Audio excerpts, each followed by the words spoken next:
being tested or what? Like patience. I don't know the other names for all this stuff. Yes, I'm still shirtless. I have a shirt right here though. Gosh, I can't put my hands up all the way. I've just gained so much weight, and it's just like, how is it gonna stop? How is it gonna change? All right, I quit smoking, quit drinking, quit drugging. Now I gotta learn how to control my eating and my exercise. I need to actually get out and do things instead of being a basement dweller, which I have learned to become. And if you can accelerate as being a basement dweller, I'm your guy. I don't. I don't. I don't know. I guess I've tried to hide from life for at least 5 years, probably 4 years. I don't know. Just gotten worse. One thing happened that my dad died, and then I lost a good friend, and then my father-in-law dies. My mom's been sick for 16 years. 16 years. And now she's like, oh, well, your sister said my meds are at my house, so I gotta go home. I'm like, Mom, my car's at the mechanic, so. And then, so I'm like, the nurse will be here at 2. We'll figure out your medicine. I'm like, worst comes to worst, I'll drive an illegal vehicle to Amber's and I will get your medication. She said, it's important to me. I said, I know it's important for me too. Why don't you have your meds? So, yeah, you're gonna get these all white shorts. Oh, I'm sorry, I didn't mean to. No, I didn't want you to go anywhere there, but I just didn't really want you laying on these. So, lay right there, and you already ruined all that stuff. Yeah, that a boy. All that's already ruined. Actually, you know what? That's a pile of all my stuff, and then I wonder why I don't have shirts. It's because they've been here and they've turned into my cat's bed. And even for naughty, I can't even rub him over there, and the cat hair is just so crazy. I gotta give them baths. I was talking to my mom's social worker yesterday. Very nice, very, very nice woman named Lizzie. And I'm like, oh, I gotta give these guys baths. She's like, you bathe your cats? I'm like, well, yeah, but ouch. Like, only, how's my toe? Only like once or twice a year, like, you know? And then, like, I'll bathe them, and then I'll put the flea and tick stuff behind their head, and then, they're good for a year, maybe a year and a half, depending on how I feel and how they look and how I think they're gonna, I'm a cat whisperer, and I'm a spitter. That's what I do. But, yeah, I mean, none of them like getting in there, but they end up in there, and then they love. I mean, I don't know how many cats I went through. I mean, it's not like I ever got rid of one because it wasn't like this. I keep my cats, I don't care, but I've always wanted like loving cats. So I had a cat named Lucky. Didn't like I will rub a cat for an hour. You know what I mean? I just will. I don't know. It loves it. I don't know. And it's all cute and all like curled up, like when you're doing right behind its ear, and it's like, okay. Plus, they're soft and furry and they're cute. So I'll scratch a cat. I'd give them good scratching, some scritches. And then, of course, I'll massage their little arms, their little armies, and their little feeties and their pawsies. And they just love it and love it and love it. I would show you, but my table is disgusting. That's because this is just the apartment is just outgrown. Like, I physically have outgrown this apartment. Like, literally, I've physically topped the scales here. And, yeah, have a hard time fitting through places. For your example, grab my tape, check out what that would be. Anyways, I can make this a short video. I don't know why I have so many videos. I'm not even ever going to do anything with them. Like, I upload a few, but I don't know how to edit, and that's what I really should do. I should really send them all to some editor and pay them to, make a video out of it that's worth watching, instead of me repeating the same thing 100 times, 8 different ways, trying to like mentally figure something out for myself, looking for these epiphanies, or just strength to keep going. Like mentally, so then my mom shoos me away after, like, like, I don't know. I know, like, she's old, it's cancer, it's blah, blah, blah. And old people do get mean and nasty. Like, they do. I guess maybe not all do.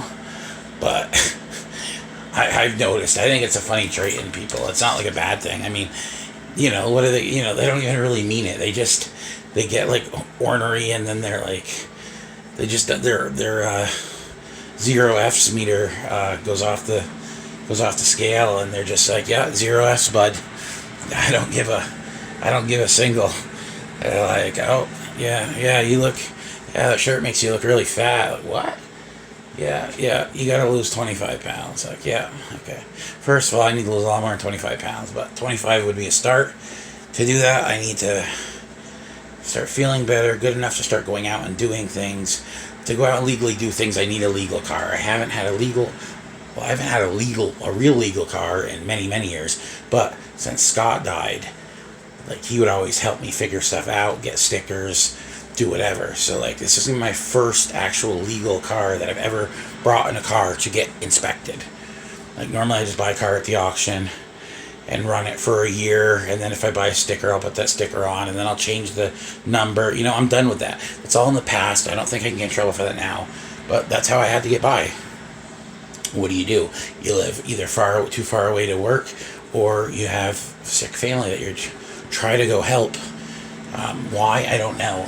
It's like, I know why you love them, but either they don't appreciate it, which is whatever. I'm not looking for appreciation or anything like that, but like, I want them to deliver the bed here. I want you to stay here. I know it's tiny. I know you're uncomfortable. I know you want to go home, but your home is too small for all of us as well. And while it is big enough for me and her, that means I leave my family, and that means, Nick is home, he's by himself most of the day and night because, she sleeps in the day and works at night. So, like, total opposite with this whole COVID, no school bull crap. So, and, like, so I'm leaving him like that, and then I'm 40 miles away with an illegal car in, like, more of a city residence, and it's like, I don't want to get pulled over. I don't want it to, my car to get impounded. I can't afford any of these things. So then my head goes 1,000,000 miles an hour with all these thoughts, and I don't know, I start to lose it. Lose hope and lose faith, and like, how am I going to do it? I just know that if I just have to keep telling myself I'm going to do it, it's going to happen, I can do it, and I will. I quit smoking that way. Dave Portnoy. That's what I just got to remember. Dave Portnoy and Travis Fleetwood, and these are the guys, and you just, like, do what they would do, and then you will make it. So right now I'm eating some little yellowish balls here. It'd be really cool if I could just, like, start juggling. I can't, but that would be really cool. You know what I mean? Like whipping it up, huh? One ball after another ball. Alright, these aren't actually balls. They are, like, genetically modified. Those are my Doritos on the floor, and she's going to be like, you had Doritos on the floor. And I'm going to say, well, I didn't have my contacts in, and I couldn't see, and I did not know. I was making a mess, and, you can't see them on the ground because I'm blind as a bat. But while I was, like, eating like a pig, I definitely knew I dropped a couple little crumbs. I didn't realize they'd be, like, big enough for her to step on. I'm not sure who that was, if they heard me about my Doritos incident. I don't know, I walk the area, I think it's good. But, like, it'd just be like a little crunch, and then it'd be like, you left this huge mess. And it's like, well, I did all the dishes. It doesn't matter. Trash looks full, but I just get pooted right in there. Alright, I'm going to turn the light off so you can take your nap for the day so you can hunt tonight. Alright? Huh, Lion King? And then I'm going to go lay down because I didn't get much sleep. My head's been going constantly, so... I have the appointment from 2 to 3. So, and she booted me out, so I think I'll lay down, and if she needs me, she'll come get me. But set alarm, take a little, take a little napsy. There my mom was when she was, I don't know, somebody drew that. It's like on the back of some other thing. They just like whipped it up. Pretty cool. All right, I'm gonna turn this off. There's my dungeon, which it's really cool because like you have no living room or anything. You have nowhere to sit. I guess I could sit at the kitchen table, but when you see what's the kitchen table's full of like our clothes and like we just don't have enough room. All right, this is gonna be embarrassing. I don't know if you can even see it, but like, okay, and to be quite honest with you, about 90% of this is my stuff. Hers is just like a little bit of makeup there, but the rest of this is all my stuff.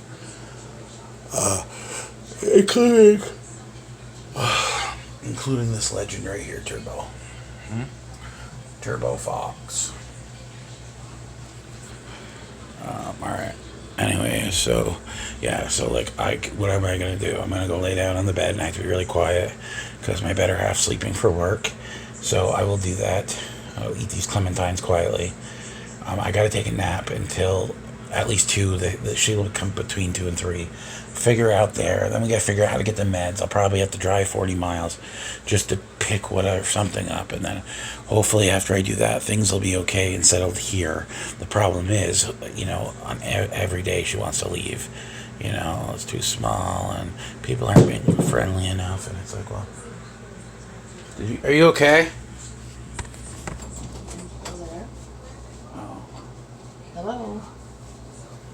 I don't know if you can hear me or not. Yeah, I can put the speaker button back on. Now I can hear you. Careful with your thing because you'll fall.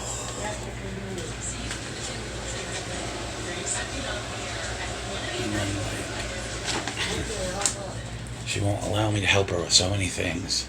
Like her memory's gone, and then like she'll be trying to call somebody and they need information, and I'm trying to help her, and she gives me this dirty look like I've done something wrong. It's like, hey, I'm only here to help. You don't have to continue. It's like testing. It is very testing.